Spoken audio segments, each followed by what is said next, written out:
Everybody on the internet, you guys probably heard about the evolution news. There's a lot of talk about this lineup. One of the things that came up when these first 3 events existed, what is an EVO win? Is it EVO Vegas? Is it EVO Japan? Is it EVO France? If you win Guilty Gear at EVO Japan, are you an EVO champion? I saw so many people arguing about the prestige. In fact, back when this first happened, there was like a tweet by Arslan that we talked about where he was just like, if there's just EVOs everywhere, like, is it as valuable? Which was interesting for a few reasons, because he's a multi-time EVO champion to start, but also his first EVO win was Japan, a less prestigious EVO than EVO Vegas, one could say. I don't think that's like necessarily true. That's an argument that you could make. I don't think the prestige of winning EVO has changed, because we all are capable of deeper thought and we all know what's going on here. We all know that EVO Vegas is the big one. For some games, the brackets at other EVOs are harder or easier or whatever. At the end of the day, you're winning a stacked open bracket tournament. It's very impressive. You're an EVO champion. You won a big event. If 100 top players go, then it's impressive when you win. If 10 top players go to this tournament, like, oh, it's pretty cool when you win.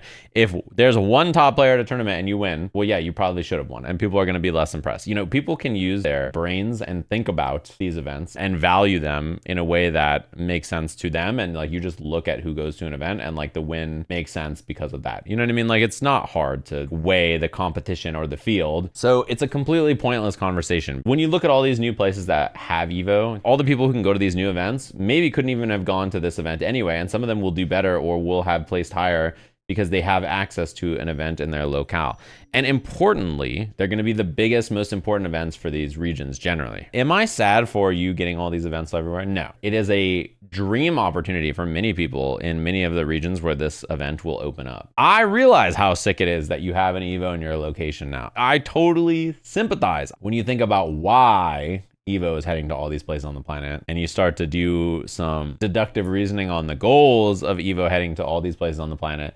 That's where you get a little sad. Let me just ask a quick question. There's 3 EVO events right now being run, and people have a lot of issues with these events and how they're run, and like people are frustrated by the way that they're put together. Do you think tripling the amount of events they run a year plus 1 is going to make for a smooth, world-class tournament experience in your region? You think the EVO team is ready to triple their output? Do you think this seems like a normal expansion? Like, this is not a sustainable way to scale and make events that are well done. It's spray and pray. It's like definitely a quantity over quality. You may be starting to realize now what the end objective is here, rather than just thinking about the prestige, which is like the least important shit on the planet. Every single person who tweeted that word is wasting their time and energy and breath on this planet, because the prestige of the event is, I assure you, the least concerning thing for EVO. I can promise you that EVO doesn't give a fuck about the prestige. EVO is expanding and they're tripling the output that they're doing in a year. They're not trying to make their event prestigious. They're trying to make their event the only thing that matters. I don't understand how anybody looks at this and it's like, but what about the prestige of EVO Vegas? Like, are you just like not thinking at all? Maybe you don't care about the ownership of EVO. Let's say you think Saudi Arabia is chill. You got no problem with the ownership. All you people in the West, you give a fuck about this, but I don't care. I'm gonna get a sick event in my region, and that's all that matters. I hope you don't like your events in your region that are not EVO. EVO is the fighting game year and the fighting game calendar. Now, these events will have the most prize money all year long, so players will travel to them.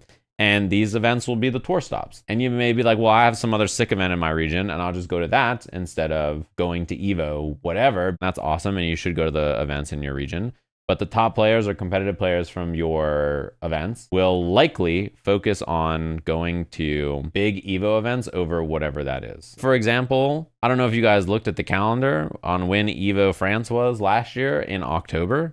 But UFA was a month before. This is the largest open bracket tournament for fighting games in Europe, usually, right? It's one of them anyway. 1,500 attendees at UFA last year, 868 this year. EVO France, 3,498. What do you think is going to happen to attendance to events like UFA or the Mix-Up or other events if EVO France exists? This event went to October, which is like the time of the year where UFA and like these other events are, and just took up the calendar slot, and everybody's going to go to EVO now. If you know an EVO is coming up in a country in 2 months or 3 months or 4 months or 6 months, and all the other events in that region are going on, why would you go to them when you could just go to EVO? EVO is going to have more prize money.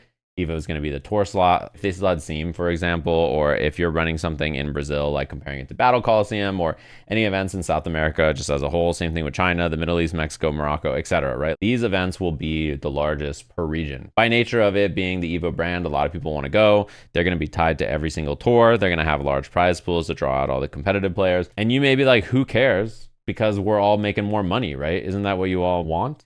Who's going to make that money? You're not getting it. You're paying money to go to these events in your region. Who else will get this money? And how long until they get bored? And when they get bored and they pull out and they stop running stuff by, like before this calendar even probably ends, you spend 3 years icing out all of the other events in your region. EVO probably downscales, question mark. So you no longer have all these events in all these regions, and all the people in all these regions who ran event stop running their event anyway. Where's your grassroots TOs who are running events in the meantime? Like Frosty's is in this point right now. Frosty Faustings is like too big to run in the hotel ballroom they have. But the expense to grow from hotel ballroom to like convention center space or like larger space is so massive, and you need to rely on all of those people coming back the next year and more to justify the cost. If we expand to like a convention center, it's $850,000 or something, right? Or like $1 million. Okay, we'll double our expenses, and surely because we have a new space, enough people will show up. And then EVO Morocco is that weekend. That's the end. Like, what are you gonna do? You spent all this money and then they overlap, and then you don't have as much entrance, and then you're just, it's done for you. Conveniently, I'm willing to bet CB and CEO get dodged on the calendar year. I don't know why, but I'm willing to bet those two events for some reason are not going to have a lot of overlap with other stuff, but we'll have to see. EVO Chicago and EVO Orlando, I think will be fine. It's just what happens when something is purchased out and in complete ownership by one thing. It doesn't matter who it is. Like, let's just say Sony was doing this. Would you not be concerned about a Sony-owned EVO completely buying out essentially all of fighting games here? This is not good. They just own the entire space. The minute they do like something you don't agree with, all of fighting games now align with that. Let's say that some publisher doesn't like what they're doing and they choose not to be there, and you're like, wait a minute, my game is now not in all 9 EVOs. That's the whole calendar year for tournaments. Like, oh, it's doomed for me. The problems people have with this are not like, I'm mad other people are getting opportunities. Well, I mean, if it is, then like they just suck. I don't know. That's like a weird state. Like if you win EVO Vegas, you're not like, drats, this doesn't matter because there's an EVO in Brazil. Like, who's thinking that? If someone's like, I'm mad that my EVO matters less because other people get opportunities, like, they're not a real human, bro. Don't worry about what they're saying. Winning EVO will still matter and be a cool achievement for people. I wouldn't worry about that. What up, Barris? How are you? You planning to head to EVO Morocco? I'll be there. Yeah, man, I'll see you there. We'll meet at the normal spot by the water fountain, 3 p.m. I mean, Hotasha, I'm just saying, if you're going to EVO Riyadh, you got to be the favorite in a Guilty Gear, right? There's going to be like 17 people in that bracket. It's like you versus Slash. Like, you got a good chance. The only problem is you can't counterpick with Bridget probably, but just lock in the Nago and like, it's your fucking time.